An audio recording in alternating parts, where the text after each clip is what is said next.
Here's what some people are saying about the Projection Booth podcast. The Projection Booth is single-handedly the greatest film podcast you could ever listen to or could possibly want. Top notch. 5 stars. This has quickly become one of my favorite film-related podcasts. Always interesting. A completely unpretentious yet fully comprehensive look at films from all genres. The Projection Booth podcast, with new episodes available every week at projectionboothpodcast.com.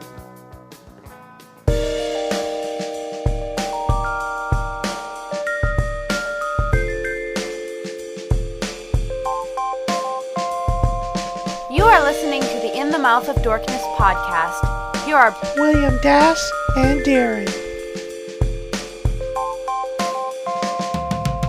Welcome to another edition of the ITMOD CHATcast podcast. I'm your host, Darren Smith, the Disco Dork. The rest of the dorks are sitting this one out, but I have a special treat for you as our indie dork has returned to give you another interview. This episode, we're sitting down and chatting with Ted Geoghegan. Ted is the writer and director of the indie horror film We Are Still Here, and he's also working on post-production for his latest film, Mohawk. We talk about both of these films. We talk about exploding heads and practical effects. The exploding heads part I really appreciate. And then we even get into some real juicy, we get to the meat and potatoes of who Ted is as a person, as I pose 3 important questions to him. And he answers, and he passes with flying colors. He is one of us, ladies and gentlemen. I'll let you discover the answers to that and what that is and the details of that in the interview. But without further ado, ladies and gentlemen, here's Billy Das and myself and the one and only Ted Geoghegan. Oh, P.S. You may notice the audio drop out occasionally during the interview, and that's because we were conducting it over Skype, and I apologize for that. Yes, we put a man on the moon. We have personal computers in the palm of our hands. We have virtual reality in homes across America. But we also live in a world where the fax machine still exists and people still use that shit. So we got fax machines. We also got audio dropout during Skype calls. You got to take the good with the bad, folks. Other than that, one other thing. That voice changed during the intro. And here are William and Darren.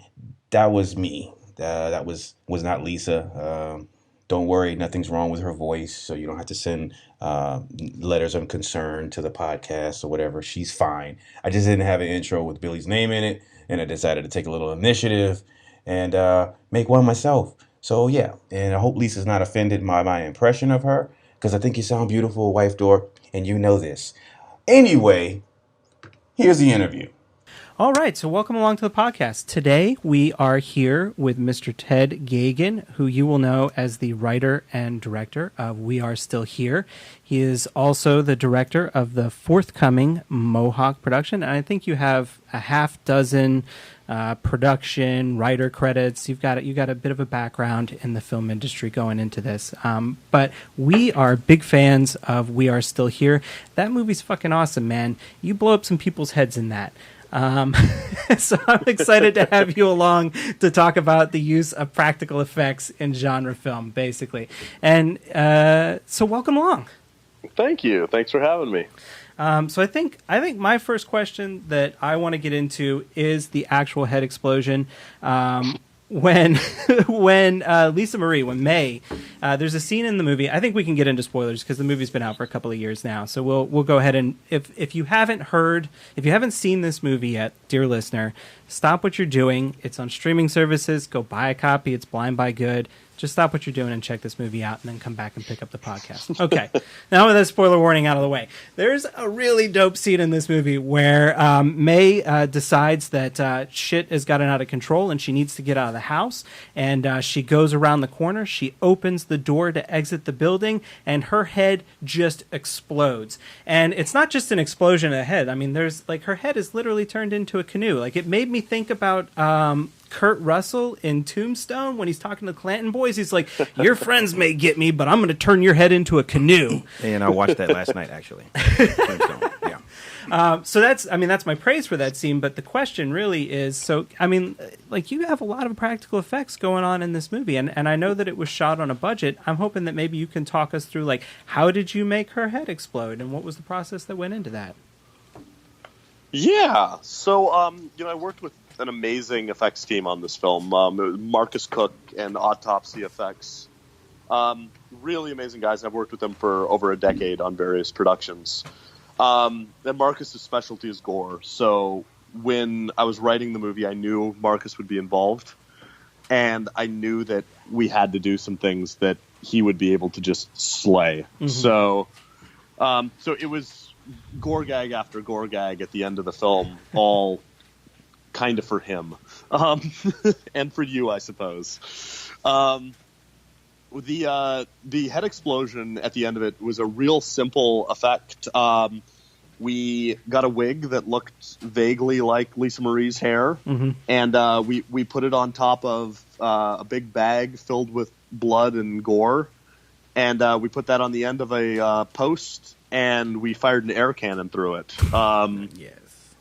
And basically Marcus just created an air cannon out of PVC piping and pointed it right at the head from the opposite direction, like basically where the rifle would have been. And we covered our cinematographer up in plastic, and the only thing that was not covered was the lens of the camera to get that shot. And we just said, let's just let it rip and see what happens. And we only had one take, and it just went off without a hitch. It was perfect. Fired the air right into the blood bag. Blood bag exploded all over Kareem, all over the camera, and all over the audiences, I suppose. It was a slick one. I actually have a really great behind-the-scenes video of me watching that scene being filmed at Video Village, and as soon as it happens, you just see me going, "Thank fucking God." Was that particular kill in that fashion, the head explosion, was that in the script, or was that the effects guy saying, "Hey, we should do a head explosion," or did you come up with that? No, it was all in the script. The movie's really by the script, but I wrote it knowing Marcus was going to be involved, so a lot of the effects were just things that like I'd either done with Marcus in the past, or I knew there were things that he'd wanted to do in some capacity. Even the fact that the Dagmar family is burnt is because I love Marcus's burn effects in movies. So like that was like I was like, look, if I'm ever going to direct a movie, Marcus is going to be my effects guy. And I was like, and my favorite thing that he does is burnt. So I was like, so the bad guys are going to be burnt. Like that's done. So, but every gore gag in the movie is in the script except for one. It's the guy who turns around and says, "I don't see anything," and then his chest gets ripped open. Yes. That was my next question. That was one that we just kind of came up with on set. Marcus was like, "I could make a tearaway chest really easy," and he's like, "That character is in the script, but I think like an arm bursts through his chest or something. Like it's not quite the same kill." Yeah. But give or take, it's about the same. All right, so what I'm kind of curious of then is you have you and Marcus are buds. You've worked with Autopsy then, right? And you know what his skill set is. What's that conversation like on the day of? Like, is this you're there, you've been on set for a couple of days, and he's got in his head like, I got this dope fucking idea. I want to blow up a guy's chest. It could be great. Or are you brainstorming in the morning as a director? Like, what else could we do to really kind of punch this up? Which is kind of a silly thing to say about the way that movie ends, because there's blood everywhere. So what's that conversation like? What's that interaction like creatively? Creatively, we plan it out well in advance so that there's never a morning of conversation ever with Marcus. It's always days and days in advance. So we've talked over everything to make sure that it's going to land exactly like we want it to land. Marcus and I, we go through everything. We make sure that we're on the same page. We know what we want it to look like. And like I said, I've been working with Marcus for over 10 years. So I know what his effects are going to look like anyways. I'm ready for them. So. What when you sat down to write We Are Still Here, are you thinking in your head, I want to make a movie that's full of gore gags, I want to do this horror movie that turns into this thing, or are you starting with an idea and then you're able to work in this narrative idea, like, oh, I want to put in some gore gags into this to punch it up, like where does that come into the play for you in terms of how to approach the movie? It's very, We're Still Here is, I've said this in like every interview, but yeah, it's my love letter to Fulci, especially to House by the Cemetery, which, I grew up with Fulci movies so much, and like a lot of like European like exploitation stuff, like a lot of just this Euro horror from the late 70s. And I always liked how Fulci, it's like, I think a lot of people are like, oh yeah, like Argento and Fulci, and it's like that's like comparing apples and oranges. Like they're so different stylistically and storytelling. Like I can't think of two different filmmakers. Like, yeah, they both lived in Rome, but that's not enough to make that a thing. Where Argento was, it's all style. Like everything he would do was like, let's make sure this hallway is neon green, and let's make sure that this chimp has a razor blade for no reason. Like, and it's like you've got Fulci, who, like, for lack of better words, it's like he basically just made these weird dramas. Most of his movies are just about like sad people going about their sad lives. And then like some totally insane shit happens. And sometimes it happens at the beginning of the movie. Sometimes it happens at the end.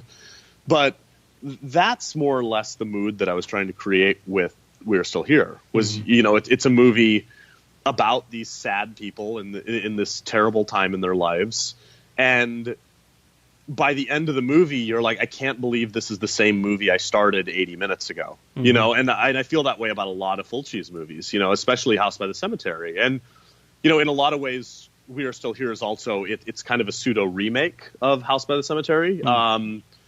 It's about a couple who relocate to a house in New England and discover that there's something extremely sinister in the basement. And I won't say pay for it with their lives, but, come to the quick realization of what the hell's going on and trying to deal with it.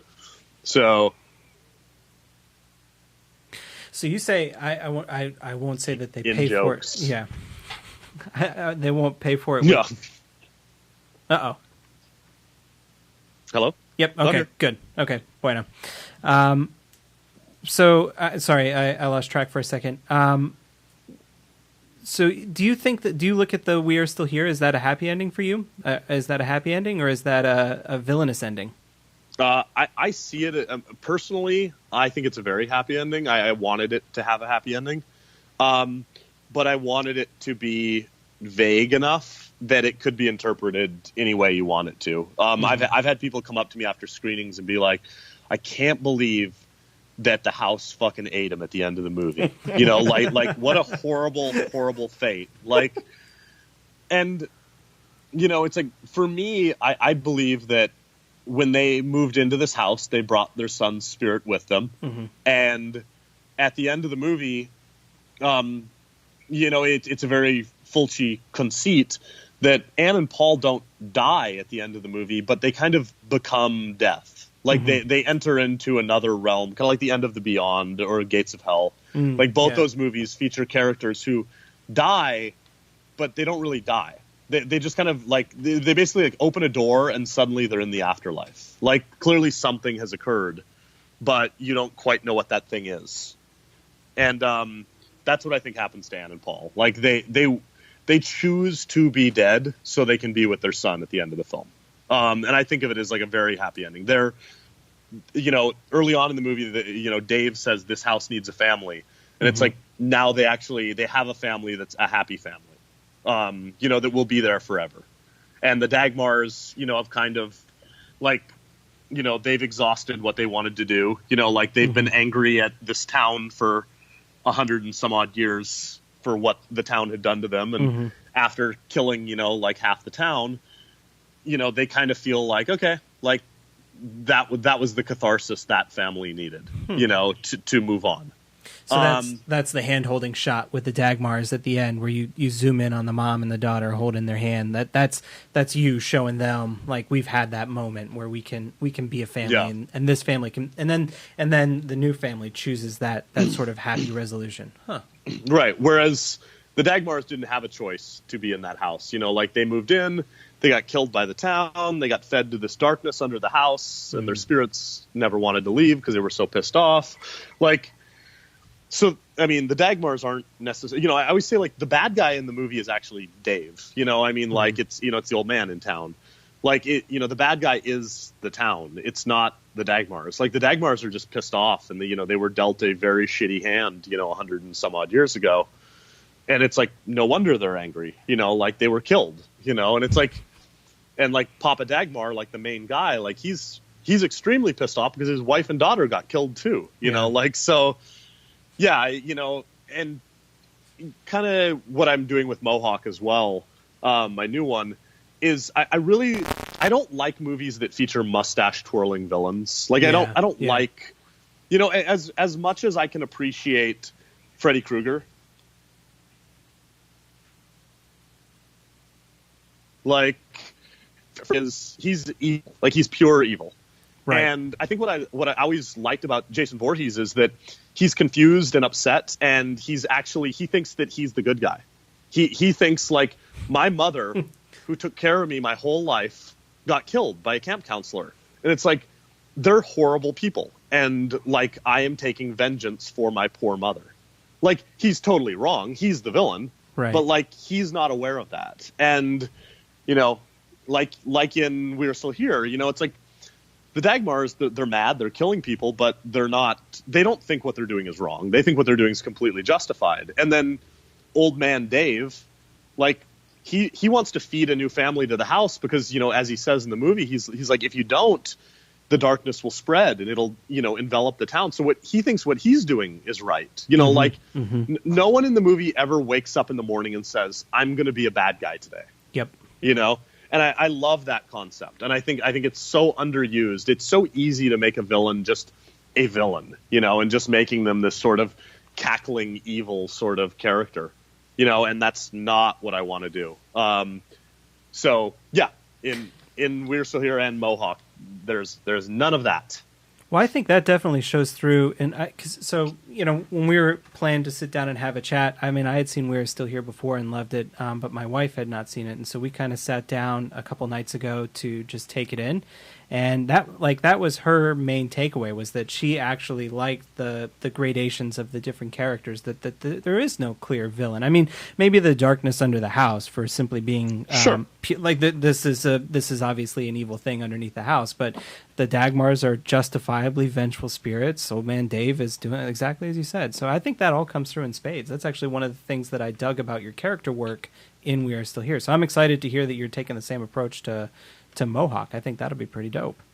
Yep. Yeah, no, it's something that I definitely feel very strongly about. And with Mohawk, it's a film set during wartime. It's set during the War of 1812. Mm-hmm.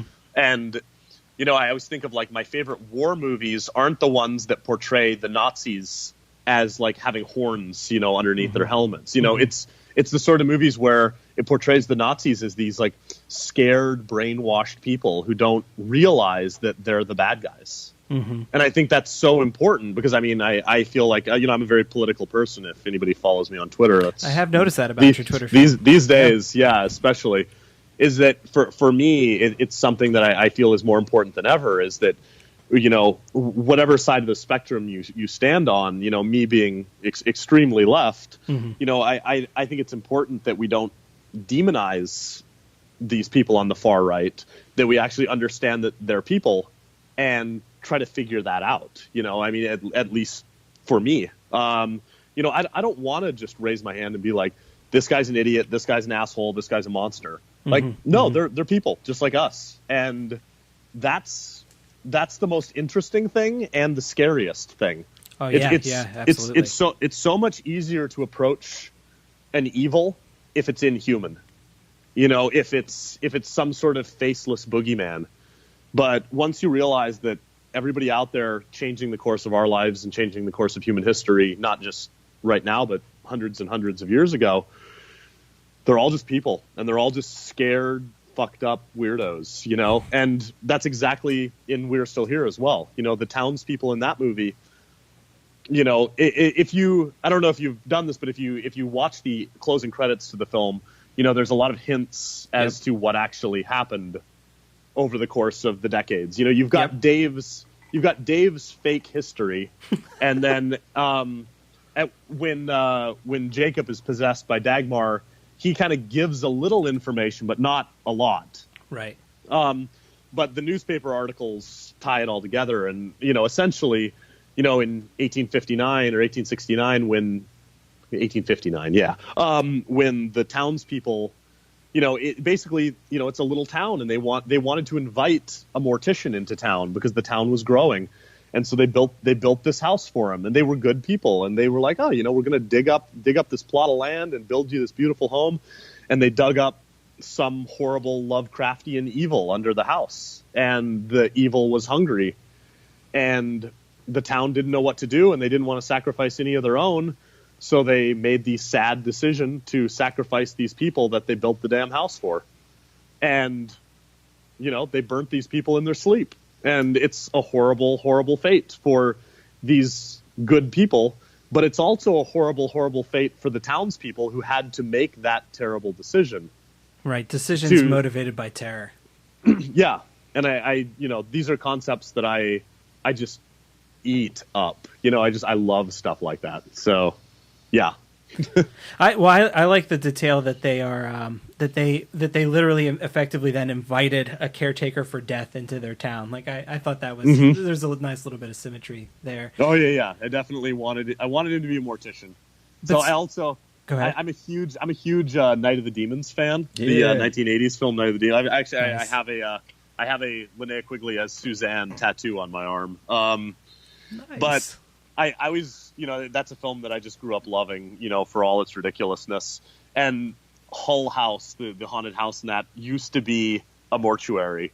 And that's why I wanted the house in We're Still Here to used to be a mortuary. You know, there are little nods to, you know, often things like that are impossible to even know that it's an homage to something. But yeah, I'm a big fan of wearing my influences on my sleeve without being up my own ass about them. You know, like I'm not gonna have kids in it named, you know, like Joey Romero and Frank Carpenter. Like, fuck off. Like that's the best you can do. So that said, before anybody calls me out, like every single character in We're Still Here is named after either a character or an actor from House by the Cemetery. Nice. So like Anne is like Anya Peroni, and it's like you know, it's like Paul is Paolo. Like there, you know, it's all the Americanized versions of these Italian names. And the babysitter from the beginning of House by the Cemetery is this amazing Italian actress whose name is Dagmar Lysander. Nice. And so the family became the Dagmars, and the dad's name is Lysander Dagmar. It's just turned around.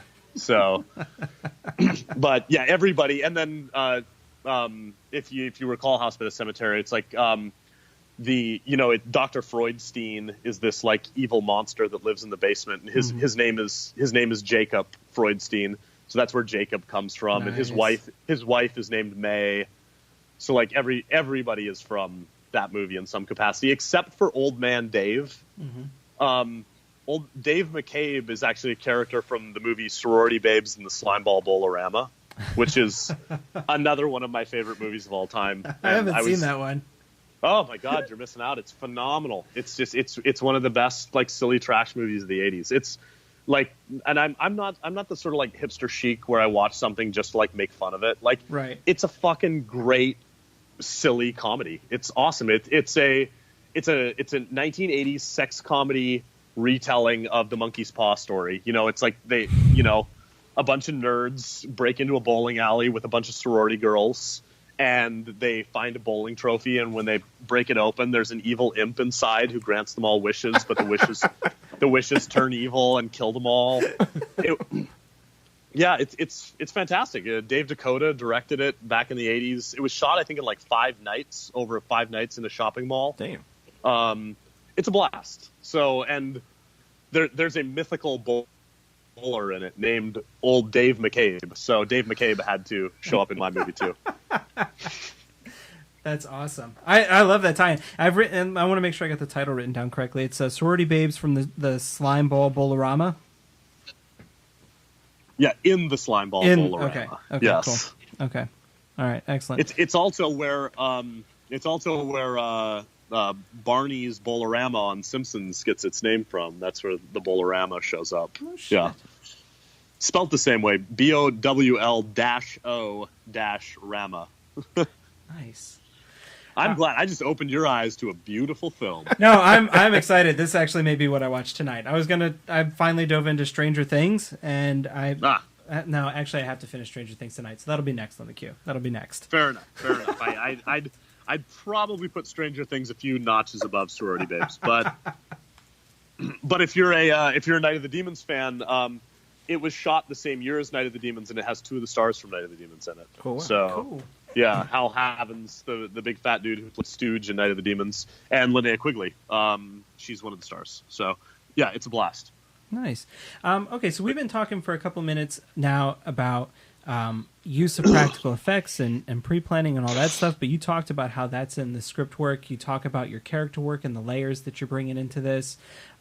You wrote and directed. I'm kind of wondering, like, what words of advice would you have to aspiring script writers to be able to put things on paper that directors could then go and turn into an actual picture? Like, what things would you have to say for them? Well, Sure. Well, I started out as a screenwriter. My first screenplay was in 2000, which was produced in 2001. So I've been doing this for better part of 2 decades, I guess. And We Are Still Here was the first thing I'd ever directed on my own. I'd spent a good 15 years just writing. So for me, it was really the sort of thing where I was brought on to a lot of projects early on, all very low budget, with very specific details about what the director wanted.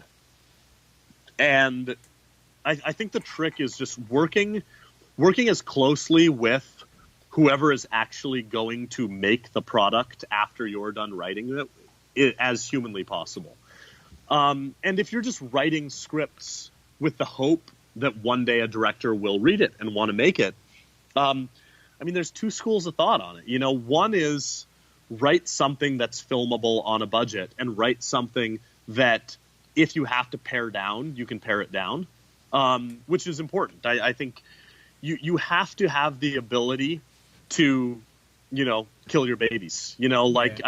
I've written things where I have a great moment in it, and the director goes, dude, there's no way we could shoot this. And I go, oh, my God, but this scene ties together the whole film. And then I go, but the director said they can't film it. So there's no way around that. So there is a line in the sand. We cannot film this. So what do we do? Well, the answer is you don't film it. Mm-hmm. So then do you just remove the scene completely? Do you write it smaller? You have to figure out what it is that you want to do. The other option is just write whatever the hell you want to write and don't give a shit about the budget, and just writing's free. It's not until it gets turned into a movie that you have to worry about how much it's going to cost. I've written screenplays that are it's like monsters on a 747, and then the plane crashes into a forest, and then they all end up in a castle, and the whole forest is on fire around them, and it's like so I just like that was a fun screenplay. If somebody could give me $75 million, we could make it. I get it. That script is never going to get made. It was super fun to write, but it's never going to get made. And that's life. And I'm, totally cool with that. At least I was back when I wrote it. These days, life is too short. I'd prefer to write things that I know are going to get made, or at least I'd prefer to write things that have a chance at getting made. So yeah, I don't know if you can call any of that advice per se, but honestly, it's like either write whatever the hell you want to write and just suck it up and deal with the fact that people might never, ever make this, or write something smaller, like challenge yourself to work within a budget. Like tell yourself, I'm going to write a movie that will cost less than $100,000 to make. Yeah. And when you've got a really cool idea for a scene, think about it and go, I don't know, I'm not a producer. I don't know how much this would cost, but it seems pretty big. Then don't write it. Change it. Make it something smaller, And, a lot of the times, I've talked to other writers who are like, I just hate feeling stifled. Mm-hmm. Like I want to be able to write what I want to write. I'm like, I think, those sort of stipulations that you put on yourself can create such amazing creativity that, like, I find I'm at my most creative and I'm at my least stifled when I'm working within a budget. Mm-hmm. If I'm just writing whatever the hell I want, it's just going to be some silly Transformers, Pirates of the Caribbean bullshit. It's just like, which is why I feel like all those movies are just silly bullshit, but it's like, then I watch movies, that were clearly written with a budget in mind, and they've come up with the most creative ways to make $1 million movie incredible. Mm-hmm. And like, I think about, like, so many of my peers, and people who, like, I just, admire, like, to no end. I mean, like Ty West, I love what Ty does. I think he's a phenomenal director, and I love his product. I think his new film, Valley of Violence, it's one of my favorite movies of last year. And I really dug it too, yeah. Yeah, made on a budget, and it's so goddamn creative that it just kicks my ass. I think of like Evan Katz with Cheap Thrills, like one of my favorite movies like the past decade.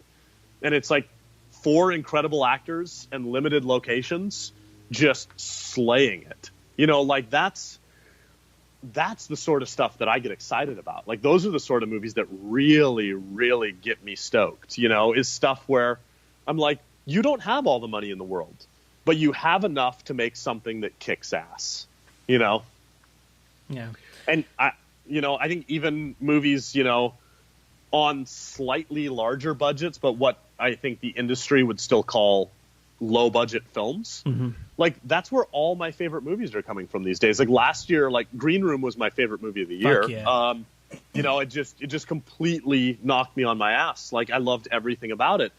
And Autopsy of Jane Doe, like same thing. Yeah. Like I just ate it up. And these are movies that, like, sure, they've got great stars in them, and arguably big stars in them. Mm-hmm. They've got great effects. They've got, these are polished films, mm-hmm. but they're still working within budgetary constraints. These are movies that are not made for $100 million or even $10 million. Yep. These are movies that are made for a couple million, and they have to make that money stretch, and they do. And I mean, the results are incredible. Like that's the sort of stuff that I'm excited about these days. I think that's where a lot of the best filmmaking is coming from right now. Yeah. All the same reasons they just said. Yeah. And I think that's why, if I'm going to, if there's 2 options for writing a script, one being write whatever the hell you want, or write something and just give yourself a limit, I'd lean more toward give yourself a limit. Like, even if you don't have anybody associated with the film yet, write something that can be shot for very little. Because honestly, I think you're going to have a better script because you're going to challenge yourself to come up with more creative things. You're going to come up with more inventive things. And it's going to be more character driven than giant CGI bullshit. Like, to me, it's like, what's more powerful? Like seeing one person die that kind of embodies, like, all life on Earth, or a big CGI shot of Earth exploding like some big fart. Like, no, like you want, you want those human moments. It's like I mean that literally. I mean, I didn't even mean to make that connection, but that's Melancholia. You've got a movie about Earth being destroyed, but it's actually about 3 people who are really fucked up and watching how they deal with it and how they deal with depression and how they deal with life and death. Mm-hmm. Like that's powerful. That movie's 100 times more powerful than a movie about everyone standing on the streets looking up in the sky going, no, well, Earth explodes. You know, like, no, fuck that. Like, picture. And obviously, I don't want you to give anything away to the story because I haven't seen it and I want to watch it completely unspoiled. But like, what's that like going into that, where you're writing yourself into a budget, but you're picking the War of 1812 as your setting? Well, the idea behind Mohawk was to write a story that was timeless, but set in a different period. My dream is that every movie I ever make is set in a time other than our own. Well, that's a good point, because We're Still Here's period piece. I mean, it's 1979 or something like that, right? Yep. Yeah, good eye. Yeah, most people don't always catch it, but yeah, it's 79. Year I was born. The idea behind Mohawk is like, it's about three friends who are also lovers, a throuple, if you will. A throuple, excellent. A woman, and two men. A Mohawk woman, a Mohawk man, and a British soldier, and which was not at all uncommon in Mohawk society. It's a very matriarchal society. It's a very, very strong female presence, and you've got this movie about this totally badass woman and these two badass men, and the three of them are in love, and they're in this idyllic wonderland that is upstate New York in the early 1800s. And the War of 1812 is a horrible, horrible war where the new Americans, as you might call them, were coming in and just utterly decimating the native people, just killing them left and right. I mean, practically hunting them for sport. And the Mohawk in particular were hunted almost to extinction. And they didn't put up with it. They fought and fought and fought, and that's why we still have Mohawk people to this day, because they are brave, badass people. And it's why the haircut associated with them is to this day associated with being an son of a bitch. Like, if you have a Mohawk, you're sending a message, and that message is don't fuck with me. Mm-hmm. And that was the case back then as well. And that was so you've got a movie about these three brave people in basically looking down the barrel of possibly the undeniable future of what the United States is about to become.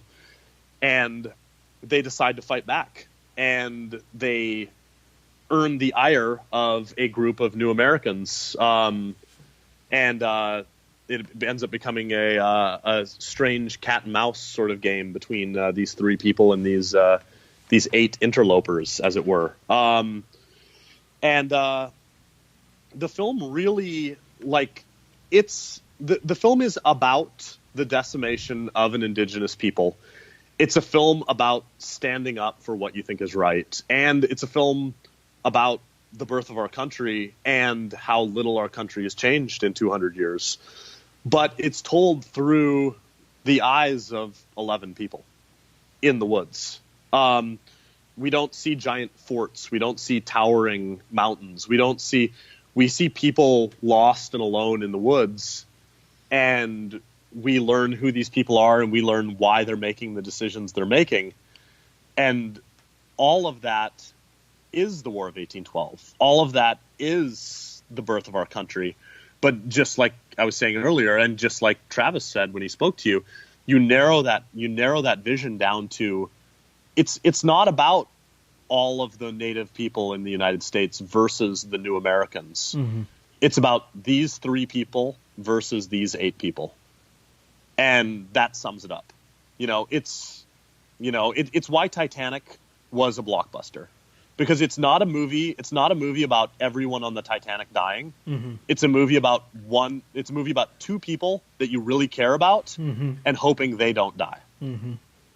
Like, and that's it. Those 2 characters embody everyone on the Titanic. It's like these characters embody everyone in the War of 1812. And narrowing that focus not only allows you to do things on a budget, but I think it really allows for maximum, like, emotional connection. Mm-hmm. I can't connect with 50,000 people.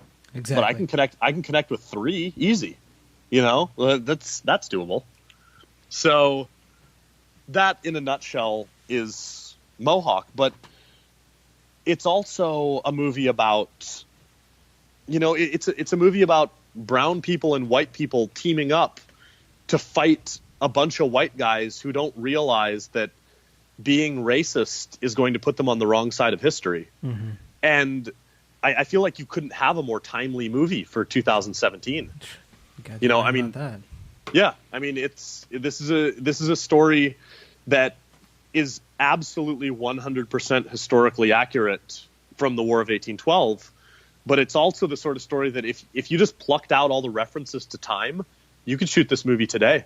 You could shoot this movie with Muslim kids getting chased through the woods by a bunch of right-wing assholes, and it would land in the exact same dramatic fashion in every capacity, because it's about marginalized people not willing to give up.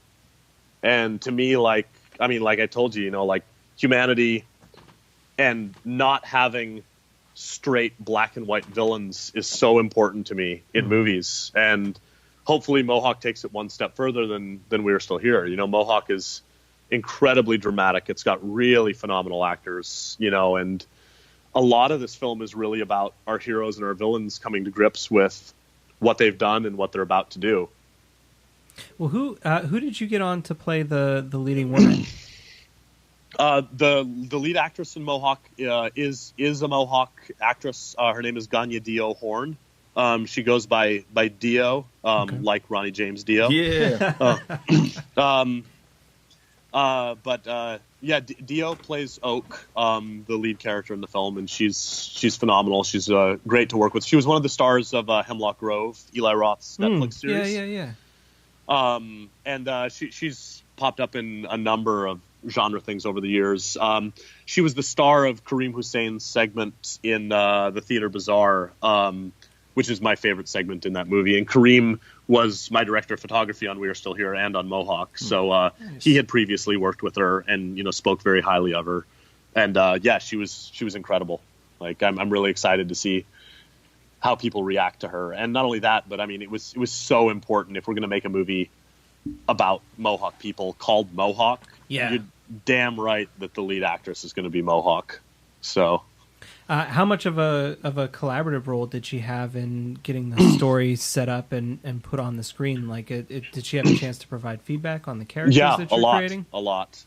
She did. And her mother is very, very important in Mohawk culture. She was very actively involved in the Oka crisis, which was a really horrible skirmish between military police and the Mohawk people that didn't happen that long ago. I believe it only happened maybe 20 some years ago. And you can read about it. It's terrifying what the Mohawk people went through yet again, at the hands of, in this case, it was the Canadian government. But Dio's mother was very actively involved in the Oka crisis, and Dio was alive for that. She was very young at the time. But she remembers it very well, and it's extremely intense. So it was very powerful to have somebody who not only was Mohawk and was so in touch with her people and this culture, but also had been through something so incredibly powerful so recently that Dio's a fighter. She knows what it's like to fight, and it was amazing to have that just kind of ingrained into the film. Dio also speaks Ganyangeha, which is the Mohawk language, and there is a bit of Ganyangeha in the film. So we have characters speaking it off and on throughout the movie. Nice. And she was involved with all of that. She and her family, who also speak it, they helped us out a lot and really helped us land everything. So we were as culturally appropriate and sensitive as possible throughout the whole thing. Because, I mean, we are making a movie about the near extinction of an incredible indigenous people. We want to make sure that we are treating it with the utmost respect. Yeah. Shit, that's heavy stuff, man. Sorry. Yeah. No, man. It's heavy stuff, but it's incredible, and it's the sort of thing where we hope that shines through in the movie. Yeah. I think we've got a really interesting, powerful movie on our hands, and I'm excited for people to see it. And I mean, we felt it every day on set. It was a crazy shoot. We shot in actual Mohawk territory, in upstate New York. We shot with a lot of indigenous First Nations people. We had some really incredible actors on the film who were also, First Nations and native people. The other Mohawk man, the Mohawk man in it, was played by an actor named Justin Rain, who is really incredible. And Justin is Cree, so he's actually like a Plains native, based out of Vancouver, British Columbia. And just really dove into it and just had such respect for the Mohawk people that it was really incredible to have him on set and just be like, these are people that I've admired my whole life, and like what they did and what they went through is so immense that he really gave it his all. I mean, I literally had tears in my eyes a few times when he went on a few scenes of his. He's a powerhouse. So yeah, it's an intense movie, and I'm stoked. I think it's going to be something that people are going to be surprised by.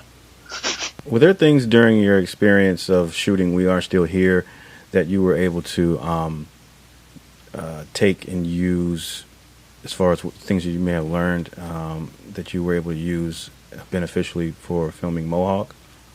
Oh, yeah. We regularly, I mean, given the fact that We Are Still Here was my first time directing, just being able to come into a film with the ease of having already directed a movie helped so much. Anytime you walk onto a film set, you should be nervous.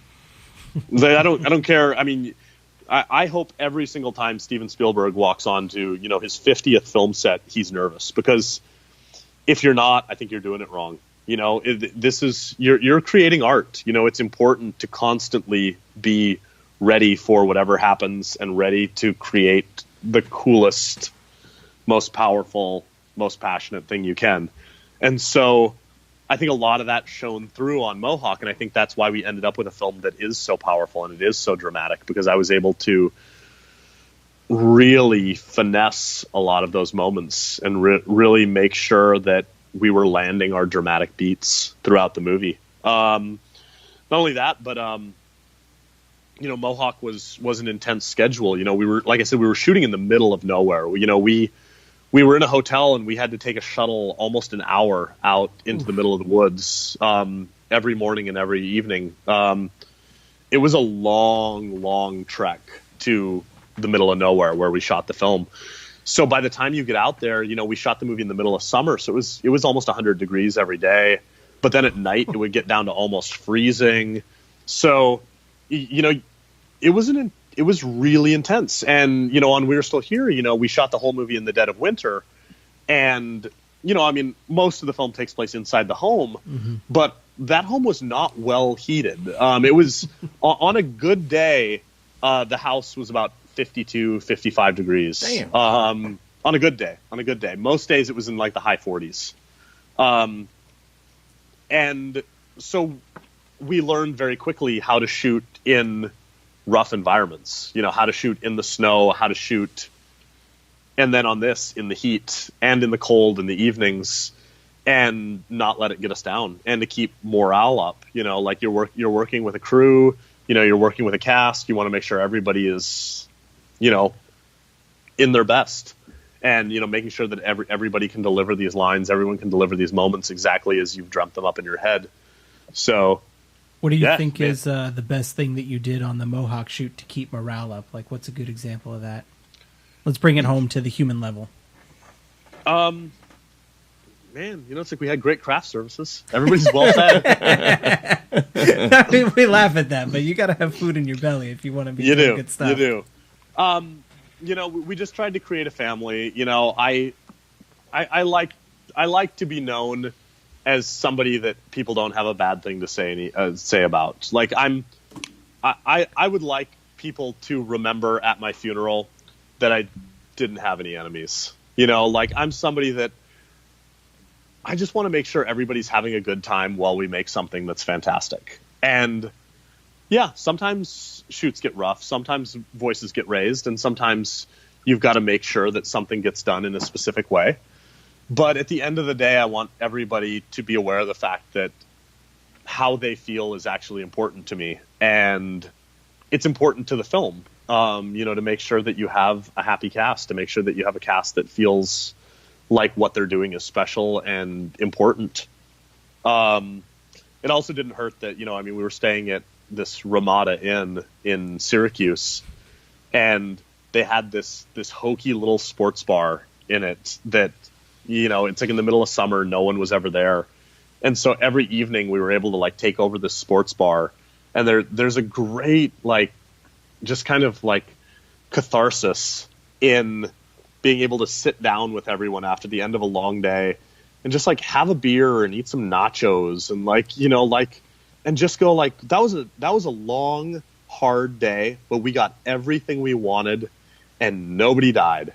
We made it through the day, and tomorrow is going to be another long, hard day. And at the end of that day, I'll meet you in the bar for another beer and some nachos, and we'll have the same conversation. And, a lot of those memories of just being in this silly little sports bar in a highway side hotel, those are the things that I'm going to carry with me forever. Sure, shooting on sets, intense and powerful, but a lot of the time you're so in the moment that you forget to actually drink it in and realize where you are and how blessed you are to be doing this. That I feel like the only time I ever really got to take a breath and, have a moment with my crew and with my cast was in that little Ramada Inn sports bar, and it's that's awesome. And I think that helped build a lot of camaraderie amongst the cast and the crew, having them, again, be able to plunk it down every night and have those moments. Yeah, that was we had a chance to talk with Karin Kusama about her process for making The Invitation, which is another great example of $1 million budget movie that is just thrilling through and through. But she preached a sense of community, of a familial experience, engaging in that. And then her other advice that she did was to remember to be present. And to absorb the experience that you're having, and to not get too taken away by things. So that seems to be a theme, remembering to be where you are and enjoying the things that you're experiencing. I think that's a really important thing that people absolutely in general should do. I should take a page from Karin's book, because I think that it is important to, as silly as the phrase is, stop and smell the roses, and it's exactly. I think we all do that so rarely, and on a film set when it's oh my God, we have this much time to do this. And all you're thinking about is, let's get this shot. Let's make sure it's beautiful. Let's make sure everyone's happy. Oh, we got it. That was fantastic. Let's get the next one. Oh my God, we got that one. And at the end of the day, you go what just happened? Oh my God, we did it. We did another day. And yeah, it is important to every once in a while just step back and be wow, we are so lucky to be here, and we are telling an important story with our friends. And like I said, breathe it in, man. Drink in those roses. Nice. I like that. Yeah, I try my best. So what's do you got a lot of practical effects going on in Mohawk too, or is that does that story wise veer away from that? I won't give too much away, but okay. We brought Marcus and Kat, who also worked on We Are Still Here. We brought them back, and they created some really cool practical effects for the film. Nice. Okay. So there are some cool moments in the film brought to you by the effects team that created We Are Still Here. All right. I'm into it. I like that. Yeah. And it's we tried to get the band back together. We brought on a lot of the crew from We're Still Here. We shot it very close by, so there's a lot of familiar folks that I got to work with on the last film that were kind enough to come back and shoot another low budget adventure with us in extreme temperatures. A lot more tank tops this time around. So. And I guess it's on the IMDb, so it's not really a spoiler. But there's one cast member comes back from We're Still Here as well, and that's Guy Gain, who played Dagmar Nice. in We're Still Here. he shows up in the film. He's got a little role in it, and it was really cool working with him again. Guy is a model and a historic reenactor for a living. He runs a company where they provide historically accurate weapons, costumes, and everything for productions that are shooting basically in any time other than our own. And when we were still here, we had reached out to some people locally to try to find a good armorer because we needed a shotgun for the moment that we talked about early on in this conversation when Lisa Marie's noggin gets blown off. Yeah. And Guy showed up, and he was talking to us about weapons and everything, and we were like, oh, this is great. We're having this lovely conversation with him. And he was talking about like what weapons would have been used in 1979, and like, oh, this would have been an antique. It probably would have been something this guy owned from his youth, like this sort of thing. And we were like, wow, you really know, like. And he was like, well, I'm a historian, like that's what I do. And through the various processes, we ended up hiring Guy, not as our armorer, but to play Dagmar in the film, because Dagmar is a guy who was alive in the 1800s, and we wanted someone who looked like they were alive in the 1800s and could also help Marcus and company in creating the costumes to, one, look burnt, but two, look historically accurate burnt. Nice. So Guy was able to help us out there. And so on this film, it was even more important that we were historically accurate. So we brought Guy back. He actually is our historic producer on the film. So he offered up a lot on the movie, not just in terms of being around all day, every day to say, oh, nope, you would not have said that. Or he absolutely wouldn't hold his gun like that. But also, he brought on a team who, helped us create our outfits, helped us create, everything, again, as historically accurate as possible. So that was pretty cool. And he's an amazing guy. He's super fun to be around. So it was fun having Dagmar back. So nice. I like that. That's cool. I think it's neat how those kind of relationships, like you build your list of contacts as you're trying to make these small budget movies. It's about knowing people who can bring value to the things that you're doing and helping align them in a way that's going to bring success for you and for them. Yeah, absolutely. I mean, it's the sort of family you want to have on a movie, small or big budget. Like I try very hard never to say my movie, even though I think it's just a phrase that kind of automatically pours out sometimes. But like, it's our movie. Like, I'm very fortunate to have the title of director on We're Still Here and on Mohawk, but like, I could never have made the movie without Travis and without, the people at Dark Sky and, without the cast and the crew. And I mean, I'm one cog in a very big machine, and I'm very grateful for the spot that I have. But man, I mean, you can't make a good movie without a good team. So it's like, you got to surround yourself with good people, and I'm very grateful that I've been able to surround myself with the best people. I mean, Travis is just phenomenal. I mean, you spoke to him, I don't know if he's going to listen to this podcast, so I'll try not to, stroke him too hard. But I mean, Travis is somebody who, I worked for as a publicist on Cheap Thrills. I was the publicist on Cheap Thrills. Oh, no kidding. Okay. And, we became friends, and, he read the script for We Are Still Here, and he believed in it, and he fought for it, and he was able to get that movie made. And, the exact same on Mohawk, and I would have nothing without Travis, and I will be forever grateful for that. And I think that more, I won't say filmmakers, I think more people in general, I mean, pick a vocation. I think it's so important that we acknowledge the people who get us where we are and help us create these awesome things, be it a movie or an album or a piece of software that you use in a hospital. Like, I mean, it's very rarely ever a one-man show or woman show. So, yeah, man, I feel very lucky. Bottom line, I feel like a very lucky dude for surrounding myself with badass, smart, talented people. Nice.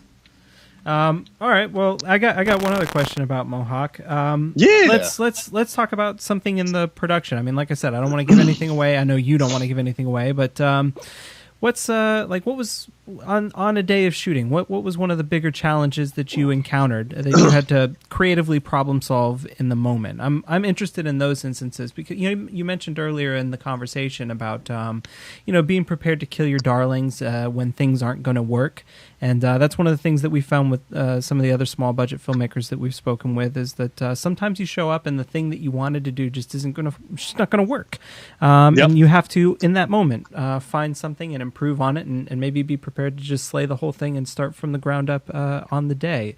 Did you encounter any moments like that, any challenges like that you'd be willing to speak to? Yeah, without spoiling anything. I mean, I think it's not necessarily a day specific thing, but something that I was surprised by and found it to be a very rewarding challenge every day is Mohawk is a movie about people lost in the woods. And we shot the whole movie in the woods. And because of that, you have to constantly find new and inventive ways to make the woods interesting. So it's trying to line up a shot so it doesn't look like the same shot you just had before. And it's trying to find a different section of woods within a square mile that feel deeply different than the woods that you were just shooting in that morning. And really learning how to make a film dynamic when you essentially have one set. And it was really fun and really rewarding. And we had great teams on the film. We had people who were up every single day scouring the woods for the perfect locations for all of these moments and finding them, and then we'd come in and we'd kind of, we'd have to brainstorm and really figure out how exactly are we going to make this look awesome. And, I can very proudly say that we figured it out. We found a different way every day to make these woods look awesome. And that was an adventure. It's like I think about on We Were Still Here. It's like even though the majority of the film takes place in the home, there are lots of rooms in the home, and sometimes we're outside, and sometimes we're in a car, and sometimes we're in a restaurant. There was a bit more in terms of locations, variety of said locations. That this time around, when you've got the woods, it becomes an adventure trying to make that an adventure, and it was really fun. It was a challenge, but it was a fun challenge. Just every day waking up and going to the location that we'd already decided we were going to shoot at and going, I don't know if it's right today. Let's look around the corner. Let's see what we find. And we look around the corner and go, holy shit. I can't believe this was right around the corner the whole time. I'm so glad we decided to take one more look, and just finding these things that were thrilling. So that was an adventure. And it was definitely a learning curve, and you had to figure out that curve very quickly. And on top of that, I guess, the film is an ensemble piece. There's almost a dozen people in the movie, and to have them out in the middle of nowhere and kind of living in this moment can be very intense, and finding ways to make our cast really discover the mindset of people trapped in the woods 200 years ago, in a place they've never been, in a time they've never been, and working with them day in, day out to really land that was not so much a challenge, but was more of it was a fun discovery every day, to learn more and more about this. And, it was fun to hear our actors say things like, oh my God, I would have been so dead back in 1814. Oh my God, I'd be like, I can't believe they did this, and it's like, they're all wearing historically accurate outfits that are made of wool that are basically cinched up from their necks to their boots on 100-degree days. for 20 days. And you want to be remembered as a director that people love. Yeah, exactly. Yeah.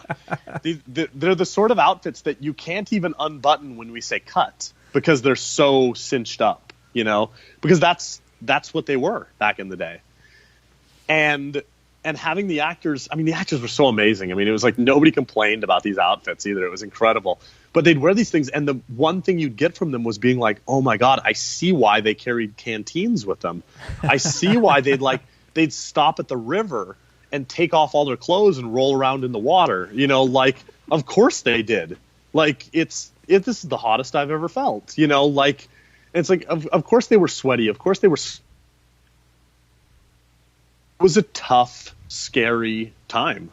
And it was really fun discovering that era with the actors on a daily basis. It was a really neat kind of moment between us and them. So, and the cast, like I'd mentioned a few of them earlier, just amazing. And we had so many people come in from like all walks of life.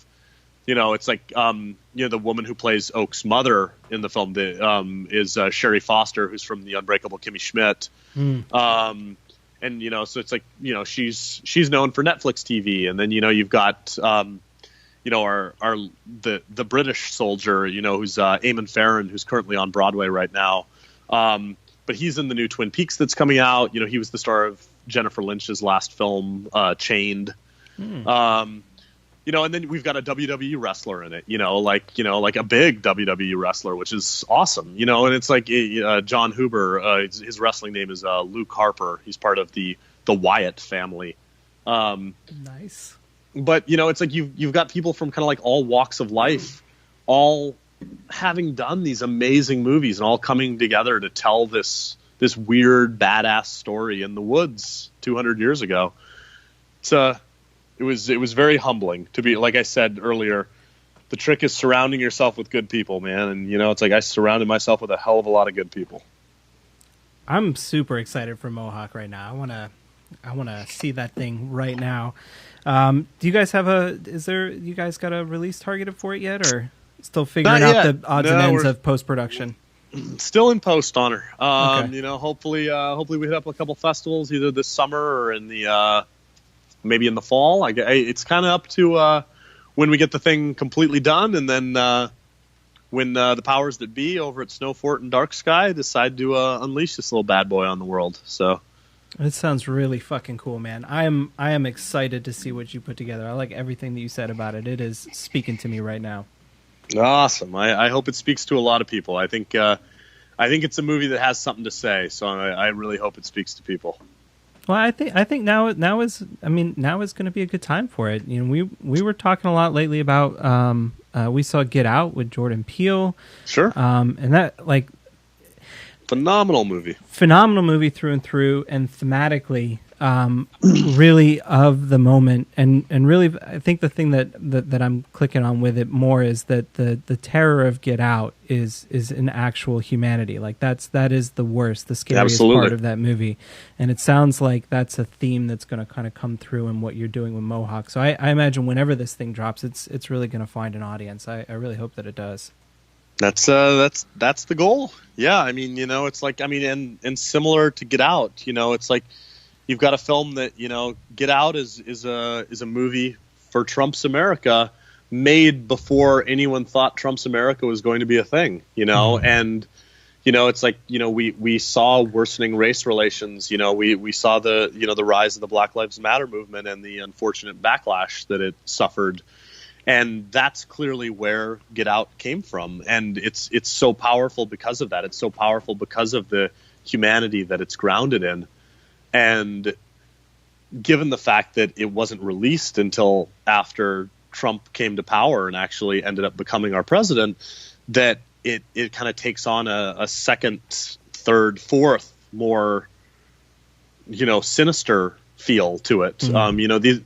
And I certainly hope that we see people react to Mohawk in the same way, given the like the Dakota Access Pipeline, and we're seeing this Mohawk was made right at the birth of that movement, and now here we are, seeing the horrible repercussions of the Dakota Access Pipeline and what it's going to do and what it's going to cause, not only to the water protectors who are there, but to potentially all of North America, all of humanity.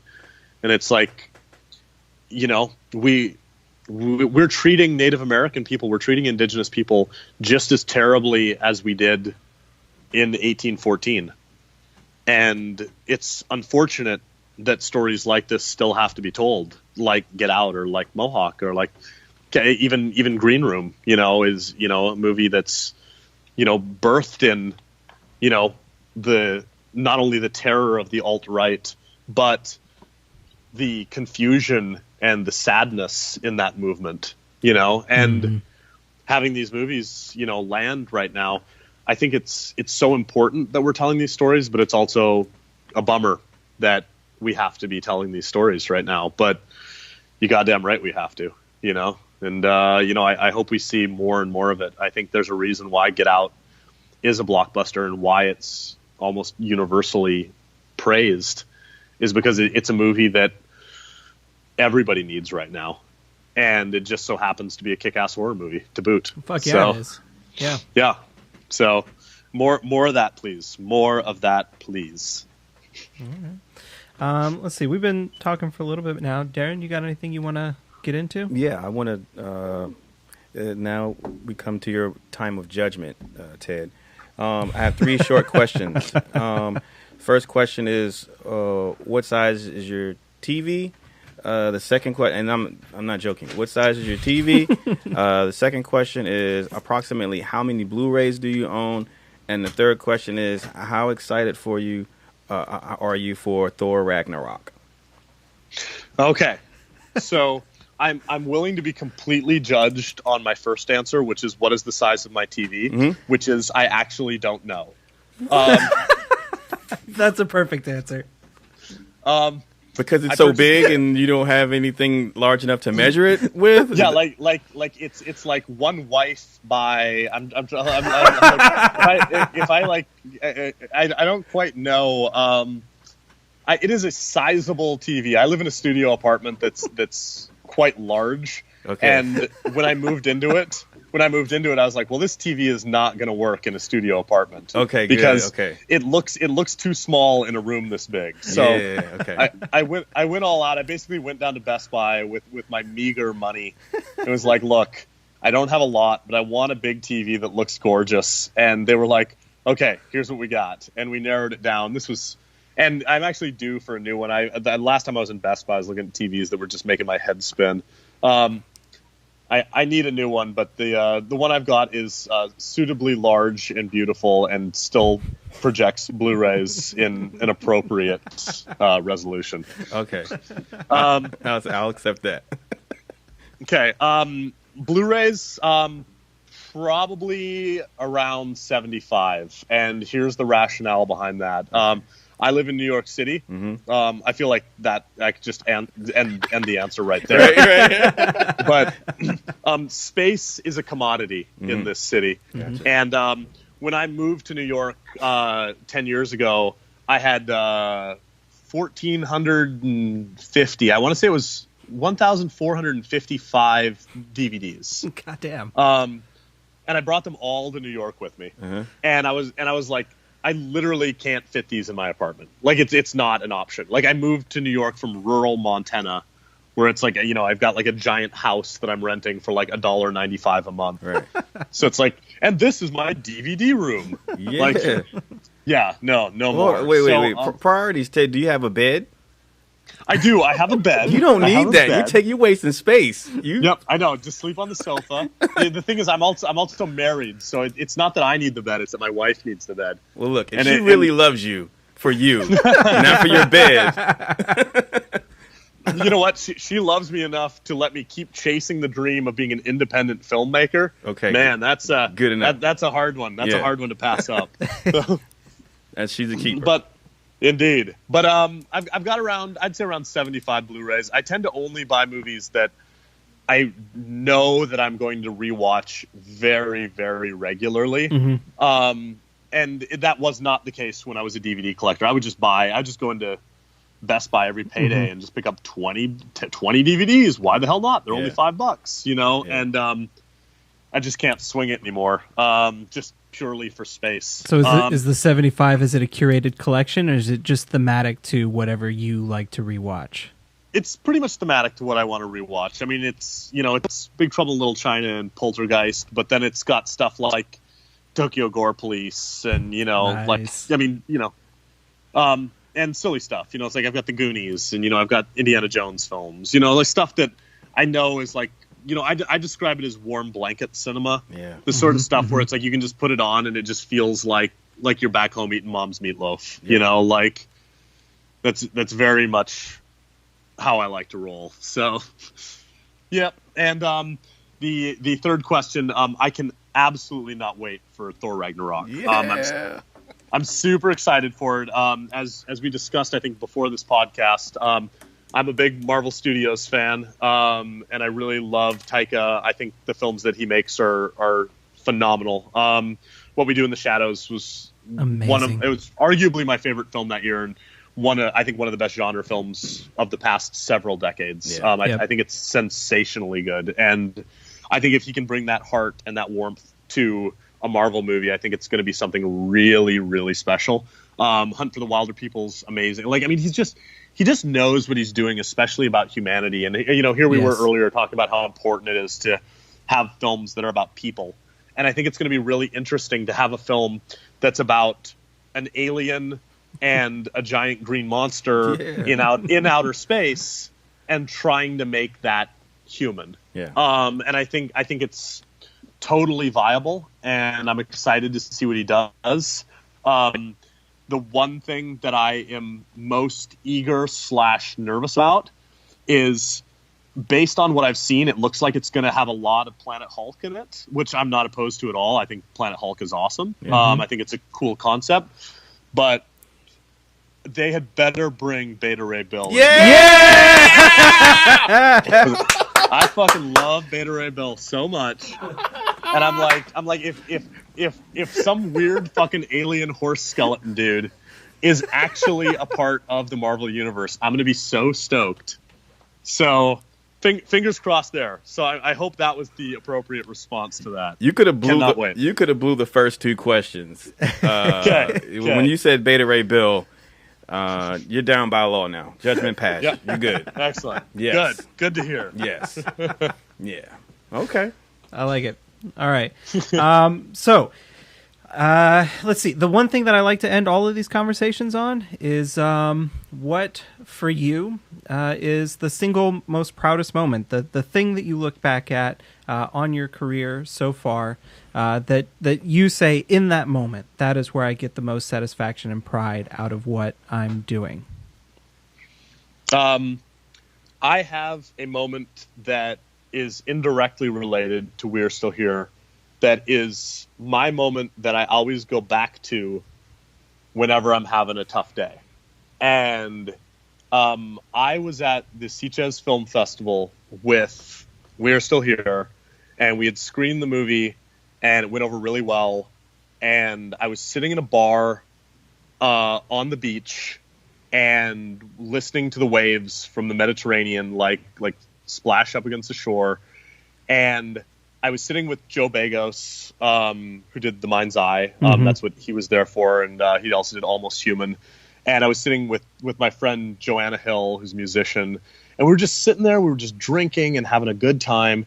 And I looked at them and I was like, you know what? I leave to go back to the United States tomorrow. And I said, I grew up as some dumb schmuck in Montana. I never thought I'd be in Spain, in Catalonia, drinking on the beach of the Mediterranean, like listening to the waves. And I said, I'm going to regret it for the rest of my life if I don't go down there and touch the Mediterranean. And they were like, oh, that's sweet. Go for it. And so I walked down there, and it was probably like 2 a.m. I mean, very late. And I get down there, and the waves are coming in at a pretty good tick. And they're not dangerous, but they're the sort of waves where I'm like, I can't actually touch this water. Like it's either going to like soak me, or I'm just going to stand at like the very edge of it and wait for me to put my finger into it. So I said, you know what? Fuck it. And so I stripped off all my clothes Yeah. and I just ran into the water. And I was out there just floating in the water. And it was wonderful because a lot of the other people at the bar saw me do this and said, that looks fantastic, and ran out in the water and did the exact same thing. And so I'm floating out in the Mediterranean at like 3, 4 in the morning with a bunch of filmmakers and friends. And we're all just so fucking grateful to be in this insane moment. And I was telling them, I was getting teary-eyed, and I was just like, I can't believe this is happening.